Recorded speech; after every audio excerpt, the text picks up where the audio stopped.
Hi, guys. Welcome to Book Reviews with Fee and Movie Reviews with Fee at the same time.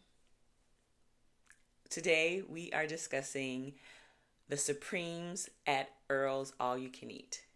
Now, this is a book by Edward Kelsey Moore. I was really shocked to know that a man wrote this book, but it follows three childhood friends from their formation of their friendship in their teens throughout their 50s. Um, and in between those times, there are some ups and downs and some really harrowing, tragic moments as well. So the book opens with the story of Odette, and Odette, her personality, she is brash. She doesn't hold her tongue. Uh, Most of the people are kind of afraid of her because she'll tell it like it is. And so she is that strong friend that is really the glue to this trio. Next, we have Clarice, and she comes from like a very prissy, maybe classist even family. She's a classical pianist. She's very talented. And we have the story of Barbara Jean. Now, Barbara Jean is the beauty of the group. She was born to an alcoholic mother, and during their teenage years, how they become friends is that um, Odette's mom sends a roasted chicken over to Barbara Jean's home because her mom had passed. And she sends Odette and Clarice there. When they get there, they encounter Barbara Jean's stepdad, who, from his demeanor, his words, he's not a kind man. And it is intimated that he is molesting Barbara Jean. So, Odette threatens to beat him up. Like, it's this really big, huge, dramatic scene. But long story short, Barbara Jean ends up moving into Big Earl, who's the owner of the Earl's All You Can Eat, and his wife's home, which is across the street from the restaurant. And they take her in. And Odette and Clarice become not only her saviors, but her friends. And this trio, who Earl gives them their own table at the All You Can Eat, and when he sees the three of them together, he names them the Supremes. Well, also in their lives are a trio of men.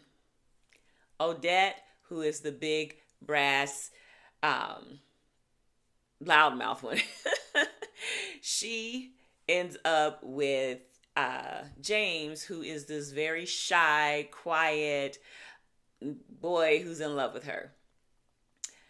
Clarice ends up with the star football player, Richmond, all muscles, all game, and a ladies' man.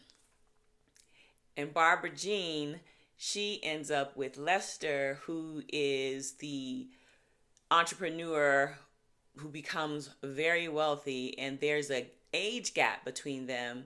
In the book, the age gap I think was like 10 years, but in the movie they had this really elderly man. But I don't get to the movie yet. Um, Lester. Well, in between her romance with Lester, she falls for Chick Carlson. Now his name is Ray, but he is hired at Earl's All You Can Eat, and he's a white boy, but he's forced to sleep in the chicken coop at his brother Desmond Carlson's home, and his brother abuses him. So they're at this dance, and Barbara Jean, they introduce Chick to the group, and they're like, they name him King of the Pretty White Boys because he's such a handsome young man. And Barbara Jean falls for him instantly. However, she has Lester, who is like, hot on her trail. Well, she has this secret romance with Chick. Now, Chick is living in the storage room at the Earl's All You Can Eat. He has a cot there, and Earl fixes him up because he knows that Desmond, who is this terrorist, racist guy who tries to run black people off the road in his truck when he gets drunk, he knows that he abuses him. So he gives him a job, he takes him in, and then he has Barbara Jean living in his home. But Barbara Jean and Chick, they get this thing for each other, so they meet secretly in like the storage room, and they have this affair. Uh, she gets pregnant. Well, she, in between this time, Lester proposes to her, and she doesn't give him an answer, but she's trying to, like, she hears the her mom's voice in her ear, like, this is the life I've always wanted for you, this guy is rich, he's going to take care of you, but her heart is with this penniless white boy. When in Detroit, when there were like really high racial tensions, and it wasn't even legal for them to be married or anything. So, when she tells Chick he's heartbroken, he leaves town. Actually, she tells him that Lester asked her to marry him. And he leaves town before she gets a chance to tell him that she's pregnant. So she tells Lester that she's pregnant, thinking, okay, he'll never want to marry me, but he wants to marry her anyway. So Barbara Jean, ends up with Lester. So fast forward to these women in their 50s, and they're still meeting at the Earl's All You Can Eat, and Barbara Jean is still beautiful, but she's a secret alcoholic, because the child that she had and she and Lester raised was run off the road and killed by Desmond, who is Chick's brother. So she's dealing with all of that. Clarice has a life with Richmond, but he cheats on her just wantonly. Everybody knows it. It's a huge embarrassment, but she keeps up this face for her church people, because that's she keeps up appearances. Odette, she marries James, who becomes a cop, and he takes good care of her. However, she never follows her dream to become a nurse. However, she thinks she's going through early menopause when she's diagnosed with lymphoma. So there's a whole lot of drama, and I won't give away the ending because I think I've given away a lot. Let's talk about the movie. Now, in the movie, Odette is played by Ingenue Alice Taylor. And you may know Ingenue from Lovecraft Country. She was also in the movie Origin. Sanaa Lathan, she came on the scene in Love and Basketball, but she's been in a host of other movies. She's super beautiful, and she plays Barbara Jean. And Clarice is played by Uzo Aduba, and she is of Orange is the New Black fame. I think she played Crazy Eyes. Mekhi Phifer plays James, Odette's husband. Richmond is played, I didn't write his name down. And Lester is played by a man who looks like he's 20 years older than Sanaa Lathan. Well, I didn't like the casting. And I knew this was going to happen because the thing I love about reading, the thing I love, even if I'm listening via audiobooks, is that you get to use your imagination. And in my imagination, and given the cues that the author had in the book in terms of describing the characters, I had a different picture of Richmond. My Richmond was more of the... because they describe him as kind of light-skinned, curly hair, that kind of deal, with big, big muscles. And the guy that they get to play him, he looked nothing like the description in the book. I like Uzo Aduba. However, she was not my Clarice.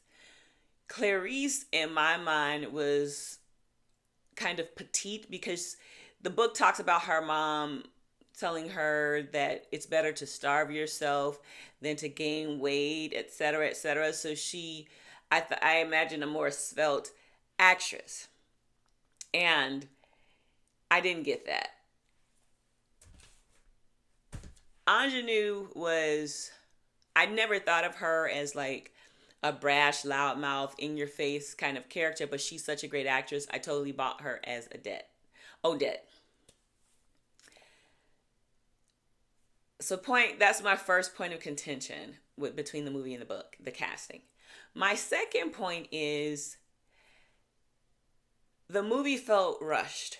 Like the book was like a meandering walk through the woods, right? And given that Odette was born in a sycamore tree, that's like an appropriate, analogy. So the movie, however, was like a sprint through the woods with the bear chasing you. There were just so many, they tried to fit so many things in the movie that you didn't get, in my opinion, there wasn't a build up there was like no like rising action. It was like this happened and this happened and this happened and this happened. And some of the things they condensed way down. And there was an entire subplot that was missing. Like they kept the subplot about Minnie the psychic and, her prediction that she was gonna like die within a year. So she's like this side character, the comic relief, etc. However, there's another whole subplot where Odette, the book opens with her speaking with her mother coming to visit her. However, her mother had passed. So she sees ghosts. And even like a former first lady which she describes as a drunken ghost. So I get why they had to maybe take that part out.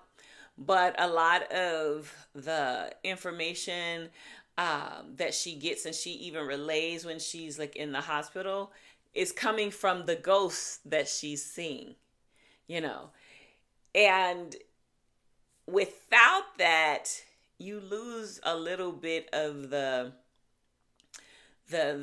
like loopiness, for lack of a better word, of the book, because the book started off really quirky, almost funny, and I was like, oh, this is going to be one of those kind of books. And then they hit you over the head with all of the tragedy, which is my third contention with the book. Can Black people be happy? Like, can we have a happy love story with some funny, non-serious drama? Like, you had racism in the book.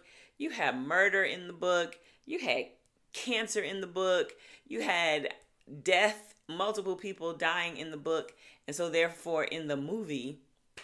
And yeah, I did like it. It's just I started off happy and then I was sad. And then I was, on the verge of like, oh my God, like horror shock. And then you kind of just end up in a place where you're like, I don't know how to feel about this. And I guess that's how real life can be. But there are some people who live happy lives. And I think that's what I wanted. With a name like the Supremes at the Earl's All You Can Eat, I was looking more for that fun, whimsical, nostalgic type of storytelling. However, you get what the writer wants to give you, right? And then you interpret it and make it your own story as much as possible. So, I mean, the crux of the story the movie gets, I just feel like the movie would have to be longer, which it couldn't be. It was almost 2 hours long to really flesh out all of the details, the plots, and show every like scene. Of course, they're not going to do that. So if you have not read the book and you have seen the movie, did it feel rushed to you, or is it just rushed to me because I have read the book? Also, if you read the book and you haven't seen the movie, or you have, what are your thoughts between the two? And what did you think of the casting? What did you think of the pacing? Now, I will say cinematography, I loved it. I love those rich colors. I love that like sepia tone. I loved all of that.